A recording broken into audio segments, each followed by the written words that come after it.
Oh yes, Lacoste, what do we have here? I mean, this happens in a pub. You pick your mid hero, someone's been very adamant keeping their icon on the mid, and suddenly you got two mids in the game. That's happened here for Alliance. It's obviously the strat that they have some sort of great idea behind. I mean, Lacoste, what's the thought process? Is this going to work out for Alliance? Something a little bit different. This Nico baby DP with Limp on the T8 in the same game. They wanted to have and utilize the 10th pick, have a better matchup on the mid lane. That's why they picked the Templar Assassin against Invoker. It was supposed to be Exort Invoker, now it's Quas Vex. He's playing against the good luck Mikoto in all chat, okay. To his own teammate. I don't remember. Nice, you know, I mean, it is promoting nice. a positive attitude and also showing the opponent. I mean, you guys didn't see it at home, but indeed we had FBZ all chatting good luck to his teammate in the all chat. But that's nice, just promoting a positive attitude and showing that Boom's in good spirits coming into this one. And a very exciting one to see, as I say, you know, Alliance is obviously making this last minute adjustment to make sure that they in their heads get the lanes that they feel are gonna be strong for them. Now, I mean, obviously that's the idea. What would you say the downsides of having this draft where you do have a DP and a TA? Like, what sort of problems could Alliance run into with this, a bit of an unorthodox draft? If it goes to super late game, that profit scales. It's also not an all TA, you have a good talents. But against the Troll, Invoker in the late game, also LC, depends how much dual victories he get, it could be tough. Yeah. If we're talking about, let's say, 50+ minute game, I would say Boom is gonna win this one. Okay, well, but it's gonna take a while until we get there. Also, since Invoker adjusted, it's gonna be Quas Vex. There's not going to be any duel into Sunstrike. He might get a point, but if he wanted to get a point, he should have gotten it level 1 for some extra damage. Yeah, as you said, well, you imagine this is absolutely just a reaction to the Alliance draft, yes. Right? This was picked with the total intention of it being an Exort Invoker. I believe so. And we'll see what Mikoto's able to do in this adjusted state. Obviously, we have seen a lot of Quaswex in the past. It's been very nice for making those quick movements around the map, and we'll see if Mikoto is able to do that getting into the mid game. But for now, focus on the lane. And so you say, without a doubt, Limp, he should have an edge here. They've picked this, they've set this up so TA can destroy the Invoker mid. I'm not going to say destroy, okay, but he's going to make his lane, I'd say double the CS at the 7-minute mark. Well, it depends a lot on these early side blades harassment, and so far Limp is doing a really good job. Yes, you're going to have these points in Quas to give you some extra region. I'm not sure if that's going to be enough. Once you hit that level, 2 points in refraction, even though it is dispellable, he still needs a lot of... I mean, it's not dispellable, sorry. It's you can't dispel it. But in the mid game, this Tornado is going to do so much. If Batrider gets Blink Dagger, Arena to control the backlines, also for just counter-initiating if that Prophet fully commits with the ulti. So this spell needs to be used correctly. I mean, on the mid, Mikoto's doing a pretty good job of sort of punching back on Limp. We'll see how the difference does develop once sort of the level 3 comes in, and Limp's got the 2 points and the skills, so he's going to have that bit more of a sort of a right-click advantage. But impressive stuff really from the Invoker on these first few waves. Looking at the side lanes, is there anyone you're sort of worried about? Is anybody going to have a pretty tough time here to start this game off? Haste. Bottom lane should be fine for Boom, even though they are getting harassed a lot. The one who needs to be careful is Kescute. If he gets caught by telekinesis into spear, that could be deadly. The problem is this Batrider, he's not having a great time. Even though it is position 5, they have pressed the attack to dispel. Also, it's not that effective. Also, if he was at the bottom lane against Oracle, also having issues getting more than 3-4 napalm charges up. Yeah, definitely very hard for him to have an impact early on because of these supports and saves that they have between them on Boom. See down bottom, 33. Bit of aggression as he's going to try and chase back Kescute. Won't find an option for the spear angle. And both teams on this top lane really just trying to focus around disrupting that pull. We saw Alliance attempting to get the pull off, but Boom were able to put a stop to it and make sure that this creep wave is falling into a nice position for FBZ to farm up close to his tower. Mikoto is doing a good job on the mid lane. Pretty, I'd say, even CS. So he burned all the mana on Limp, forcing him to pop a mango. Also needs to bring more mangoes to the mid lane so he can sustain with the refraction, keep harassing. Oh, 14 for 4 against 20 for 5 certainly could be worse in this Invoker versus TA matchup, that's for sure. As Mikoto doing a good job in this situation that has arisen with Alliance getting this counter pick in the mid. That alteration to the draft later on. And we are going to see a bit of a movement. Hyde is starting to head over, was around these rune spawns, but as it ends up being, Limp is going to get lucky with the RNG. The DD will be there for him to claim on the bottom. Yeah, I would say if it was RNG if he picked up a region rune there. Double damage is not going to do that much. It will increase his farm with the neutrals, also with Tiny lurking around the mid lane. He should be playing more cautious. Also, there's no real kill threat on the top lane, so he can leave the Legion Commander alone. We're going to see Boom actually bring Hyde down here, turn this sort of dual lane into a tri lane and try and get aggressive immediately. So look towards 33, trying to get forward, but Hanskin's able to telekinesis hold back Hyde still. The toss forward into the avalanche will do it. And Boom, with that quick movement, secure themselves first blood for Dreamer Cell. Since it's a Death Prophet safe lane who doesn't threaten a kill that much, and the Batrider also only level 2 with LC having an ability to dispel it, they can rotate this Tiny. Very nice here. I mean, Hyde not only setting up that kill, but with this build, the brown boots and the windlace, we saw him just able to run down and pick up that bounty rune in front of Hanskin. They won't quite be able to nuke down the Rubik, because now Alliance will turn, and in fact, they may just take KSQ in return. They do. Hanskin lives. With 33 coming back in time, they were able to find the kill themselves, Alliance. Invoker with the surprising 11 denies. This Tiny rotation, you don't necessarily need to kill him by just missing from the lane. You force T8 to go to jungle and play more cautiously. TP over towards mid Boom. They've now got both their supports around here. Maybe seeing if they can catch out Fada. Only level 2 on his bat, but already stepping away from the wave to ensure that he doesn't get found out. Still, though, Hyde is leading the charge with a deep wraparound. They may still be able to trap Fada here. He'll find himself the regen, just instantly picks it up, but yeah, he's not getting out of this one. Boom, with this support rotation, they'll have the damage to take down the bat and set up some action for Mikoto to get involved in. Already, once again, we saw Hyde last game with some really nice Tiny movements, and he's continuing to keep the standard here in game 2. Yeah, very nice showing in the game number 1 from him. Fada did stack the jungle for TA so she can farm there. She already cleared those stacks. 53 CS, Invoker 34 at the moment. I mean, yeah, we're sort of all things considered, Mikoto is just getting a lot of space because of the fact that the Limpers felt that this lane isn't safe enough to play with Boom's supports moving around the map in the way that they do. Mikoto is having a very good start. He's able to go straight for that and Hyde. His reign will be put to an end for the great moves he made. They do end in a bit of a bang as he steps into the jungle and Limp's there waiting for him. So ends up handing Limp a bit of a freebie. As Limp can resume hitting the jungle creeps. Down bottom, Dreamer Cell. Looking towards 33, but the shield's up. Back away. And with the Rubik back in, Dreamer Cell's got to be a little careful. Is out of regen on the troll right now.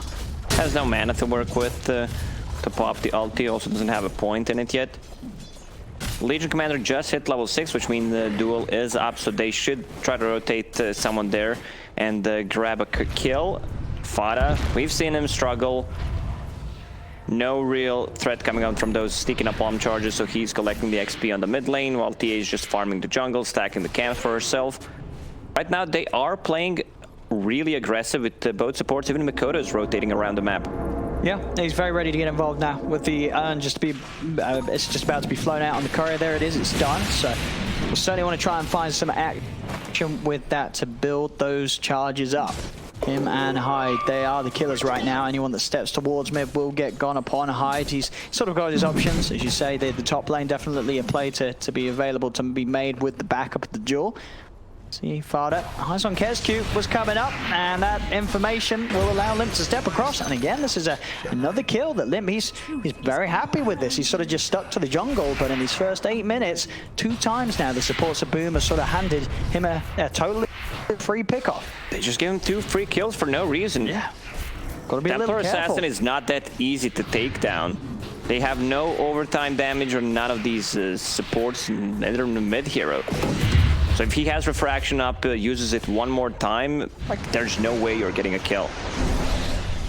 On top, an attempted lead in from Makoto with the tornado, but Nico Baby a little too speedy and the angle wasn't there. Boom, they won't be able to set up a kill on him. They can look to stay around and just try and pressure this tier 1 tower early on. Alliance with their, they're sort of the 2 cores very focused on hitting the creeps right now, aren't really in a position to hold this. So this tier 1 should be Boom's.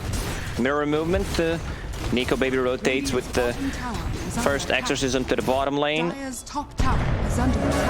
the arena, they've got a good shot at getting this kill. 33, is able to set up straight away with the spear combo. Dreamer Cell is found, the TP was coming in, but not nearly soon enough as Boom cannot help him out.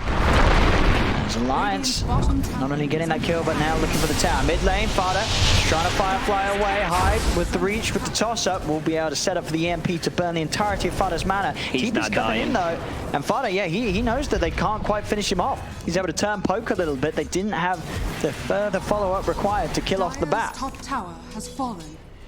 Both tier 1 towers gone, and Nico Baby working towards that Dual Scepter, which you want to have a built-in save for yourself, especially against the build on Invoker who's rushing for that Spirit Vessel.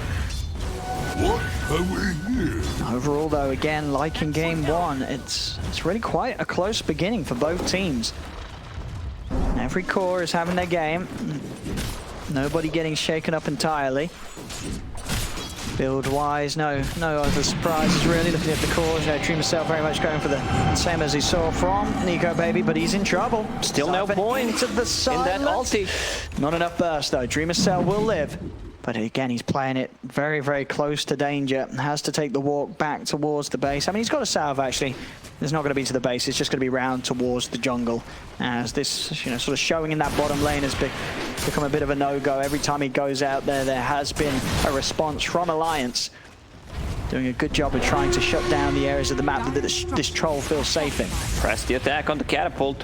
They can't push. They don't have the heroes that deal any kind of physical damage to the towers, unless they take a fight first. Alliance doing a good job of avoiding that. Alliance, but 33 is more than fine with having his mana burn. Still has a soul ring, and on top of that, a mango to play with if he is required for any immediate action. And all whilst this passiveness is happening, Limp is the one to sort of get the most out of it. This Desolator, just a 500 gold away. He's on track to hitting the great timings you want as this TA. They just haven't been able to get over there. The 2 times they've attempted it early on, it just ended up with giving Limp free kills. This lineup from Alliance can play extremely fast. Once you pick up that Deso, it opens up the Roche for you. All it takes is getting a pick-off or 2, combine that with the DP ulti, and you have a freebie on the Roche. Oh yeah, absolutely. Some of the Alliance will very happily look towards. In terms of team fight around the pit, they could get a good nuke off with the overwhelming odds, and obviously Makoto with the Tornado EMP. It can sort of slow down Alliance's potential in these sort of enclosed areas. But Boom, they don't want to let the game get to a point where Alliance are in the roast. They're trying to find some action before Alliance gear up and go for it. Down bottom, another Tornado off the park.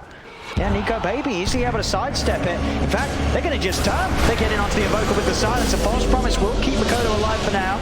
Using the EMP, Nico Baby getting, at least trying to get out of range of it. Does still clip him, but it doesn't matter. They kill off the Oracle, and now with the backup from Fada, they can lock down the Legion with the lasso. Alliance, they'll kill off 2. And these movements from Makoto, they're just not working out. It's been a couple of times he tries to go top with a Tornado, doesn't manage to hit it. And again, we're seeing a repeat in that sort of series of events down bottom. They're just not being able to start off the action boot. Also, there's a lot of what you want to call like wasted gold on Invoker right now. You have Spirit Vessel with 0 charges. Yeah, it gives you HP, movement speed, a bit of mana regen, but if you don't have a charge, especially against a DP, it's really not that useful. And this is already now, you know, sort of 10 minutes it was close, but now 13 minutes in, it's starting to look like a pretty hard game for Boom to play. It feels like they've just ended up giving Alliance a little too much. So far, the call from Alliance to take this bit of a different approach with the draft, it's working. It really is. Both the TA and the DP in a great position. Limp halfway towards the Blink Dagger. Boom, they've really got to look for something as soon as possible. The last 2 times they tried it, it hasn't been a success. They've got to find something working for them. There's the AoE silence. Lift up with the drag Stolen back. EMP. It's going to burn a fair bit of FBZ's mana. We'll be able to pump it back up with the 1 charges. And still, though, Boom, they're struggling to really get involved in this fight because Mikoto, he's just caught on the front lines. That's their mid down and gone. And now Alliance, they could just look to roll over for even more. Chasing down Hyde with the silence. They will be able to remove it, allowing Hyde to turn with a 4-man avalanche. But the move speed's there on Alliance's heroes. They could just keep on running, look towards Hyde. They may even be able to find Dreamer Cell as well. It's a double kill from Fada. There's the Arena. They're not done. Arena is down. Dreamer Cell is being found by Alliance. There's no help at all that can be offered up to keep this troll safe, and they're losing hero after hero. Alasso was out. They control Kescu. They're just killing them all now, Alliance. 10-2. It's a 6k lead. This game is falling drastically out of control for Boom. And it's falling apart. Also, Troll playing from behind, going for that Battle Fury to catch up. I don't think that's the build in this game to go for. Like, you need the damage right now. Your mid laner can scale, but he doesn't have a single charge on that Spirit Vessel. They're not getting any kills. Also, I think it's a mistake to try to go for that tier 1 tower. You know that there's going to be Rubik, a spear, some kind of traps, you know, to give the vision, slow you down, and it's a great Ruby game. You have a lot of good spells to steal. You want to steal either press the attack to remove some of their spells or anything from Invoker, and it's pretty much easy to steal. You know you're going to get either EMP, Tornado, or a Cold Snap, which everything is extremely useful. Oh, yeah. I mean, yeah, and just overall, the core matchup now at this point, 15 minutes in, it just looks very, very rough for Boom ID. You have this Death Prophet with, you know, Yule's Scepter done. Alliance has also got Limp with the Blink Deso completed at 15 minutes. You know, you start looking for fights as Alliance, Boom, they're just not anywhere near ready to sort of fight back. Dreamer Cell, he's an item and a half away from being prepared to get involved in any action as this troll. Once you finish that Deso and have 4 points in Meld, you can solo kill the Roche. Mars is going to come up and help out a little bit. The Death Prophet is level 13, which means 2 points in ulti. The Ghosts double. Once you get it, also a casual double damage spawn near the Roche pit. It is time to go. They might go for high ground. Get the tier 2 tower if DP ult is still running. Oh, yeah. That's a good pickoff. Yep, they'll start it off. No TP. Oracle cannot get off this clip. Another kill. This really is turning into a bit of a stomp here from Alliance. Just running over Boom. Playing so fast here, and now FBZ's got to be careful. Jump forward. 33 is able to get the angle for the spear back. Mikoto's trying to push them off with the EMP, the silence and the siphon, the side blades as well, just cutting them up. The Arena will catch off Mikoto. They're going to go straight up towards this. He's got the Ghost Walk. They don't have detection available, so Mikoto will be fine. The CMP burning mana, slowing this push down. They need to regen their mana. Clarity running on Templar Assassin, but this game, oh, and it could be over. All it takes is one good fight. Dead Prophet still holding that ulti. And Limp, of course, still with that Aegis. It's, you know, they've got everything they need, really, Alliance, to push on all of these objectives, take these tier 2 towers. Boom, they've just got to sort of hope that there is the time for Dreamer Cell to find the farm, but he still needs a whole lot of it to get to a point where he's going to be any sort of scare for Alliance's lineup. He's about to finish the Battle Fury. Man, LC not involved in a single kill. I mean, they only have 2 kills, to be honest, but also Hood, I don't think that's the item here. They have no magical damage. Yeah, it's, I mean, what would you have liked to see instead? Would you have liked to maybe see like a straight up Blink so they had some sort of way to force pickoffs, or just tanking up any kind of physical damage resistance, going for Vlad to boost the armor of your team against the DPLT and the Templar Assassin who has this meld. Oh, she got the Imp Claw as well. Oh, Limp's going to be happy with that one. I mean, Limp has had a very, very, very impressive game. 3-0-3. It's all just sort of fallen into place for him as a TA. Now they made the call, Alliance, to make Limp that win condition, as the panel mentioned, and it's looked pretty flawless so far. Definitely a switch up that is working incredibly effectively in this game too. Over they go, Makoto.